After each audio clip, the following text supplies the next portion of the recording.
अस्सलामुअलैकुम, welcome to student tube. आज के इस लेक्चर में हम चैप्टर 3 यूनिट 3.4 है राइटिंग का एक्सरसाइज है 3। Read the following, compare and contrast essay. Notice how the introductory body and concluding paragraphs are written. Underline the words that show similarity and those that show the difference. Once you have done this, discuss with your partner how a compare and contrast essay is written. अब हमें यहाँ पर एक compare and contrast ऐसे दिया हुआ है, यानी कि किसी भी दो चीज़ों को कंपेयर किया हुआ है, ठीक है। तो उससे मुतालिक हमें ऐसे दिया हुआ है, इसे समझना है और साथ ही उन वर्ड्स को अंडरलाइन करना है जो कि सिमिलैरिटी बता रहे हैं और उनको जो डिफरेंस बता रहे हैं, ठीक है। ऐसे का नाम है autumn versus spring. There are 4 seasons in a year: spring, summer, autumn and winter. But when it comes to culture and practices, one often sees 2 seasons receiving more attention than the others. These 2 seasons are spring and autumn. In many parts of the world, the arrival of these 2 seasons is celebrated in various ways. However, there are obvious differences between the 2 seasons. अब यहाँ पर autumn और spring यानी कि ख़िज़ां और बहार, इन दोनों season की बात हो रही है। कहा जा रहा है कि वैसे तो 4 सीज़न होते हैं एक साल में, यानी कि सर्दी, गर्मी, ख़िज़ां, बहार। बट हर कल्चर में अगर देखा जाए तो ख़िज़ां और बहार के मौसम जो हैं वो डिफरेंट तरीके से सेलिब्रेट किए जाते हैं, और क्यों इनके डिफरेंस भी हैं इन दोनों सीज़न के, तो वो हम देखेंगे। Spring is a time of the year when the weather is considered as absolutely perfect because the air is still cool, yet it is pleasantly cool, a coolness that allows one to enjoy the weather without getting compared due to the cold or exhausted due to the heat. अब spring जो weather होता है वो साल का ऐसा मौसम होता है, ऐसा वक्त होता है, ऐसा मौसम होता है कि सब कुछ परफेक्ट होता है। मौसम जो है एकदम परफेक्ट लगता है, ना इतनी ज़्यादा ठंड होती है, ना ही गर्मी होती है, बहुत ही खुशगवार मौसम होता है, ठंडक वाला मौसम होता है। अब ये ऐसा मौसम होता है कि इसमें ना ही गर्मी होती है ना ही सर्दी होती है, ठीक है। तो ना ज़्यादा जब सर्दी हो ना ज़्यादा जब गर्मी हो, तो मौसम जो है वो खुशगवार होता है। The spring season is also associated with rebirth. This is the time of the year when winter comes to an end and activity begins in plant, animal and human life. अब ये ऐसा मौसम होता है कि रीबर्थ का मौसम इसे कहा जाता है। क्यों कहा जाता है? क्योंकि ये मौसम कब आता है? सर्दी ख़त्म होने के बाद आता है। अब जैसे ही सर्दी ख़त्म होती है तो क्या होता है, plants, animals and human life एक फिर से जो है रीबर्थ होती है, यानी कि प्लांट्स जो हैं एक दफ़ा फिर दरख्तों पे पत्ते निकलना शुरू हो जाते हैं, ठीक है। इस वजह से इसको रीबर्थ का मौसम भी कहा जाता है। One can see new leaves on plants and colourful birds on trees that slowly change to green. अब जैसे कि यहाँ पर बताया हुआ भी है कि प्लांट्स जो हैं वो फिर से ग्रीन हो जाते हैं, उस पर कलियाँ निकल आती हैं और जो दरख्त हैं वो ग्रीन होना शुरू हो जाते हैं। एनिमल दैट स्लीप और slow down there activities in winter start becoming more active, searching for food and preparing for an active summer life. अब जो जानवर जो हैं वो विंटर की वजह से स्लो हो जाते हैं, सर्चिंग फूड को नहीं ढूंढते, सर्दी में छुपे रहते हैं, तो मौसम जब समर आने लगता है तो वो एक्टिव हो जाते हैं। Humans also becomes more active with some getting the land ready for growing crops and other doing work that has to be done before the heat of summer drains their energy. Along with work, many people also find time to enjoy the lovely spring weather. अब जैसे कि जानवर भी active हो जाते हैं तो इंसान जो है, ह्यूमन बींग्स जो हैं वो भी एक्टिव हो जाते हैं। वो क्यों हो जाते हैं? क्योंकि बाहर का मौसम हो जाता है, बाहर के बाद गर्मी आने वाली होती है, तो वो अपनी जो खेती बाड़ी करने वाले होते हैं वो लोग अपनी ज़मीन की तैयारी शुरू कर देते हैं, और लोग जो हैं टाइम जो है स्पेंड करना, इंजॉय करना इस वेदर में पसंद करते हैं। अब बात हो रही है ऑटम की। Autumn on the other hand gives it signal that summer is over.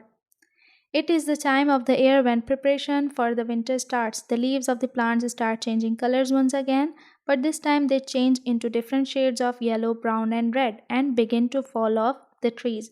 Instead of getting fully covered as in spring, start shedding leaves and ultimately become barren with a few leaves on or none left at all. अब ख़िज़ां के मौसम में क्या होता है? ख़िज़ां का मौसम बता रहा होता है कि गर्मी जो है वो ख़त्म हो गई है। जैसे कि कुछ दिन पहले का जो मौसम था, आज से कुछ दिन पहले, अब तो सर्दी स्टार्ट हो चुकी है, बट सर्दी से पहले जो मौसम था वो ख़ज़ां का मौसम था, जब गर्मी ख़त्म हुई थी। तब इस मौसम में क्या होता है, दरख्त जो है उनके पत्तों का कलर चेंज हो जाता है, पत्ते गिरना शुरू हो जाते हैं, ब्राउन और रेड सा उनके लीव्स का है वो कलर हो जाता है। या तो कुछ पत्ते रहते हैं दरख्त पे, या तो बिल्कुल टहनियाँ खाली हो जाती हैं, या 1-2 पत्ते लगे हुए होते हैं, ठीक है। The animals start hoarding their food in preparation for the winter. अब एनिमल्स क्या करते हैं, फूड की जो प्रिपरेशन, अब जंगल के जो जानवर होते हैं वो क्या करते हैं, फूड जमा करना शुरू कर देते हैं ताकि वो विंटर में आराम से खा सकें। The people have to work faster to get home quicker as the days get shorter and the nights falls very quickly.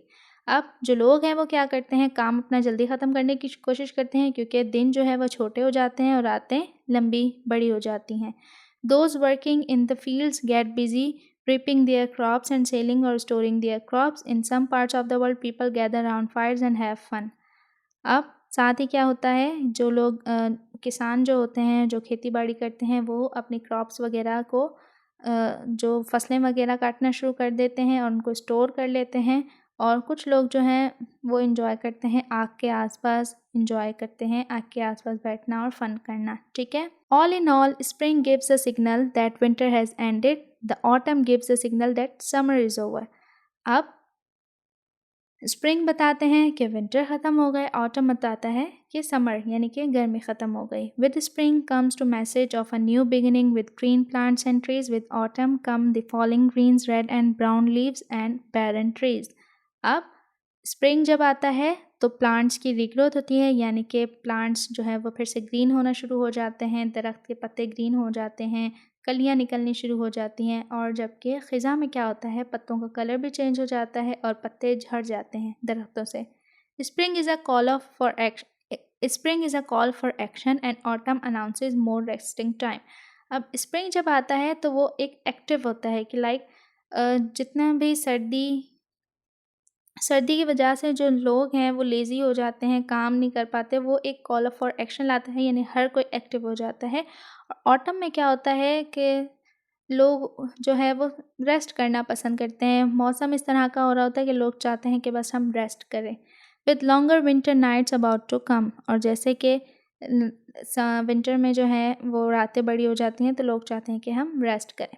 देखा आपने ये ऐसे किस तरह से हमें कंपेयर एंड कंट्रास्ट किया था कि स्प्रिंग में क्या होता है और ऑटम में क्या होता है। तो इस तरह का जो ऐसे हो जिसमें कंपेयर किया हुआ हो दो चीज़ों को, तो वो कहलाता है कंपेयर एंड कंट्रास्ट ऐसे। अब एक्सरसाइज 4 है यहाँ पर, work with a partner and write a compare and contrast essay on any one of the following topic. अब समर एंड विंटर, जैसे कि यहाँ पे ख़िज़ा और बहार पे दिया हुआ है, आप सर्दी और गर्मी पे भी कर सकते हैं कि सर्दी में लोग क्या क्या करते हैं, गर्मी में क्या क्या करते हैं। पेट एंड वाइल्ड एनिमल, अब पेट जो आप घर में जो जानवर पालते हैं उसमें क्या डिफरेंस है और वाइल्ड एनिमल्स में क्या डिफरेंस है। सिटी एंड विलेज लाइफ, अब सिटी में लाइफ कैसी होती है और विलेज की लाइफ कैसी होती है। मतलब कि इसमें क्या होता है, दोनों के आपने पॉजिटिव चीज़ें भी बतानी होती है, साथ ही 1-2 नेगेटिव चीज़ें भी आप बता सकते हैं, यानी कि दोनों का आपने डिफरेंस बताना है। फॉर एग्जांपल आप सिटी और विलेज लाइफ की बात करेंगे तो सबसे पहला पॉजिटिव सिटी का ये होता है कि यहाँ पे मॉडर्न है, हर किस्म की सहूलियत है। विलेज क्या, तमाम सहूलियात मौजूद नहीं होती, ठीक है। अब अगर सिटी में देखें तो पॉल्यूशन ज़्यादा है, गांव में पॉल्यूशन नहीं है। तो इस तरह दोनों के आपने पॉजिटिव भी दिखाना है, दोनों का एस्पेक्ट, और नेगेटिव भी आप शो कर सकते हैं। Good neighbours and bad neighbours, यानी कि अच्छे नेबर्स कैसे होते हैं और बैड नेबर्स कैसे होते हैं। इसमें जो सिटी एंड विलेज लाइफ के जो ऐसे का लिंक है वो मैं आपको डिस्क्रिप्शन बॉक्स में प्रोवाइड कर दूँगी, तो वो आप पर चेकआउट कर सकते हैं और अपने नोटबुक में लिख सकते हैं, ठीक है। या फिर आप चाहें तो दूसरे टॉपिक पर भी ऐसे लिख सकते हैं, जिस तरह कि यहाँ पर उसके लिखने का तरीका बताया है। कैसे लिखना है आपको, ब्रेनस्टॉर्म फॉर आइडिया। सबसे पहले जो भी आइडियाज़ आपके दिमाग में आ रहे हैं आपने उन्हें जमा करना है। Select the similar and contrasting point that you want to discuss in the essay. आप सिमिलर एंड कंट्रास्टिंग पॉइंट यानी कि वो चीज़ें जो दोनों में सिमिलर हैं और वो जो चीज़ें जो दोनों में डिफरेंट हैं, वो पॉइंट्स आपने सेलेक्ट करने हैं। Write an introductory paragraph, introductory paragraph जिस भी टॉपिक के बारे में आप बताना चाह रहे हैं पहले आपने उसका इंट्रोडक्शन देना है। Use a separate paragraph for each topic area, ठीक है। अब जिस बारे में आप बात करें, अगर टॉपिक सेंटेंस की बात करें तो उसका जो पैराग्राफ है वो डिफरेंट होना चाहिए। Write a clear topic sentence for each key idea and incorporate similar and contrasting facts and ideas and the impact of these, ठीक है। अब एक्सरसाइज 5 में भी यही कहा जा रहा है कि जो ऊपर के जो 4 टॉपिक्स हैं उनमें से मज़ीद एक पे आपने ऐसे लिखना है और फिर आपने उसको आपस में अपने फ्रेंड्स के साथ शेयर करना है और देखना है कि उसने किस तरह से लिखा है, अपना फीडबैक देना है, ठीक है। तो अगर आपकी टीचर ने आपको अलग अलग ऐसे लिखने का कहा है तो आपने एक्सरसाइज 4 में भी लिखना है और 5 में भी लिखना है। लेकिन अगर आप चाहें तो सिर्फ एक ऐसे भी लिख सकते हैं, बट एक एक ऐसे आप वो लिख लें जो कि मैंने आपको प्रोवाइड किया है, और एक ऐसे इन्होंने दिया हुआ है कि किस तरह से लिखा जाता है, और एक ऐसे आप खुद लिखने की कोशिश करें ऊपर से किसी भी टॉपिक पे, ठीक है।